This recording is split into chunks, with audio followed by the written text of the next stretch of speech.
किती मस्त परिसर आहे बघा. हे बगळे मस्त रांगेने बसलेत.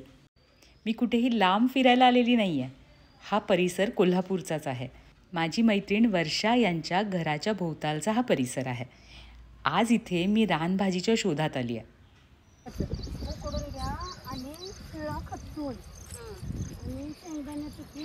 ही आहे टाकळ्याची भाजी.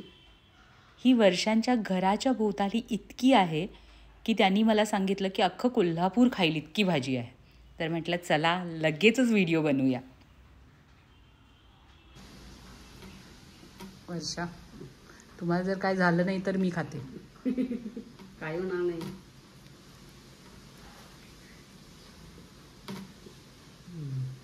झालं?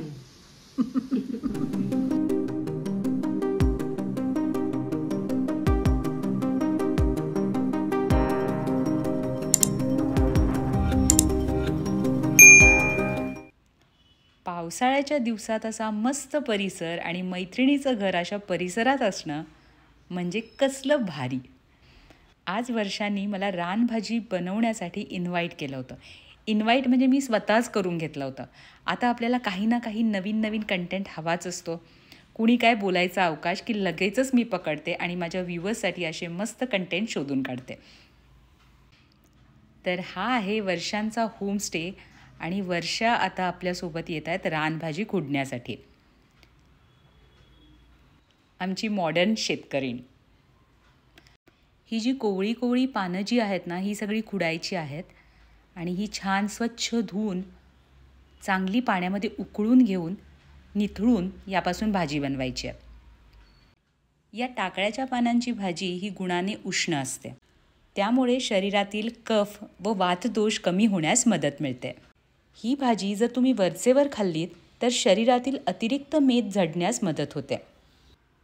त्याशिवाय इसब, ॲलर्जी, सोरायसिस, खरूज यासारखे त्वचारोगसुद्धा कमी होतात. त्याशिवाय पोटातील कृमीसुद्धा मरतात. लहान मुलांना तर नक्की ही भाजी खायला घाला. तिथेच बाजूला एक छान तळं केलेलं आहे. हा जो सगळा परिसर तुम्हाला इतका स्वच्छ दिसतोय ना, हा परिसर स्वच्छ करायचं काम वर्षा, त्यांच्या मैत्रिणी आणि अर्थ वॉरियरचा ग्रुप करतो. तुम्हाला इथे कुठेही प्लास्टिक दिसणार नाही किंवा कचरा दिसणार नाही. कुठल्या कार्यक्रमाचे होते का 10व्याचे असतील 13व्याचे असतील काय ह्या इथं आणून पाणवठं जिथं पाणवठा आहे तिथं आणून कुठला तरी प्लास्टिकचा कचरा ओतायचा हे लोकांचं हे झालेलं आहे. आणि काय म्हणतात अंधश्रद्धाळू लोक आहेत फार हे. पण आपले पाणवठे ह्यामुळं खराब होत आहेत. प्लास्टिक त्यात जाते हे त्यांना लक्षात येत नाही. तर हा कालच आम्ही ते सगळं फार इथं टाकले पोतं घरी घेऊन गेले. हा परिसरात सारखं आम्ही जागा नाही घाण केली. होय बघल तेव्हा हे बघ आता हे ओव्हरफ्लो इकडं काय नाही झरा आहे तिकडनं. किती सुंदर केलं ना.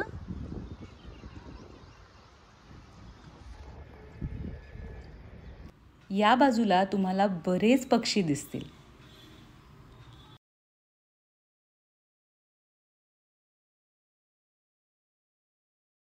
हे तिकडं पाणी आहे ना ते काळ आहे वरती.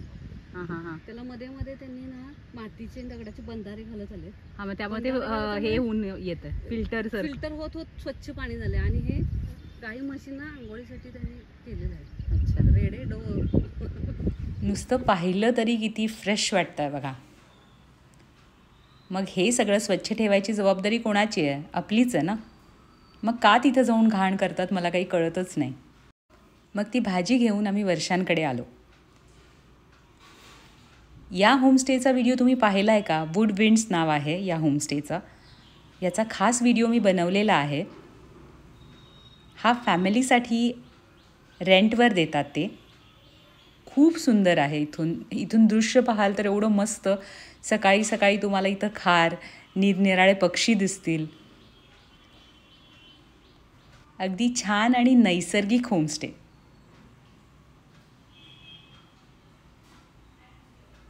आणि अशा वातावरणामध्ये फॅमिलीसोबत निवांतपणा 4 दिवस मिळाला तर कसलं भारी ना. हा होमस्टे फक्त फॅमिलीसाठी ते देतात. बाहेरच्या फॅमिलीजसाठी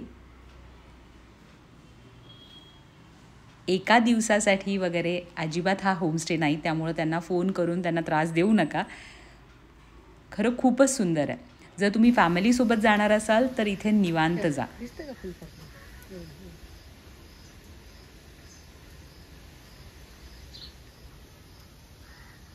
काय म्हणायचं याला? Jamaican spikes. स्पाइक्स. अशी जांभळे जांभळे अशी त्याला तुरे येतात या फुलाचे, हा रंगाचे, जांभळ्या रंगाचे फुलं पण अशी तुरे येतात त्याला. हे बघा इथं आलं. बटरफ्लाय प्लांट आहे.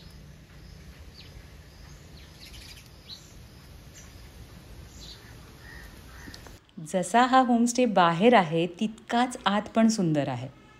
अगदी नॅचरल.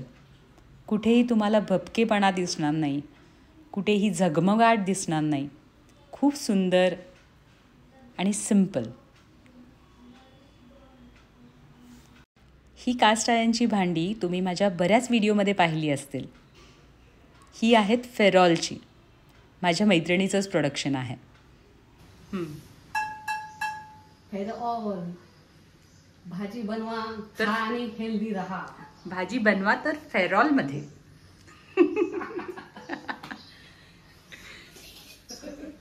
त्यानंतर आम्ही टाकळ्याची भाजी बनवली. ही सगळी तयारी वर्षांनी आधीच करून ठेवली होती. याशिवाय पेरूची कोशिंबीरसुद्धा बनवली होती. खूप भारी झाली होती. आणखीही बरेच आयटम्स होते. हे बघा आज काय काय स्पेशल. आज स्मिता आले. आज स्मितासाठी, स्मिताला आवडतं दही भात, डाळ कांदा, ही पेरूची कोशिंबीर आहे, शेपूची भाजी आणि आपली स्पेशल आता टाकळीची भाजी. आपण टाकळीची भाजी आता शिजत आहे छानपैकी. रान भाजी. आता याच्यावर खोबरं घालायचं आणि जेवायला बसायचं.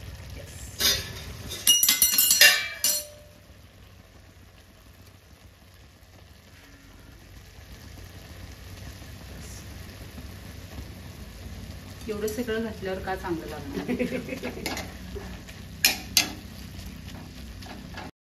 असा सगळा मस्त बेत होता. अजूनही वर्षा सगळं टेबलवर मांडतात तोपर्यंत मी तुम्हाला हा होमस्टे दाखवते. एकदम क्लीन. इथं इतकं शांत आहे ना वातावरण की इथून जावंसंच वाटत नाही. त्यामुळं आम्ही स्वतःलाच कधी कधी इकडे इन्व्हाइट करून घेतो आणि वर्षांना हक्काने फोन करतो की आम्ही येतोय. वर्षा, तुम्हाला जर काय झालं नाही तर मी खाते. काय होणार नाही.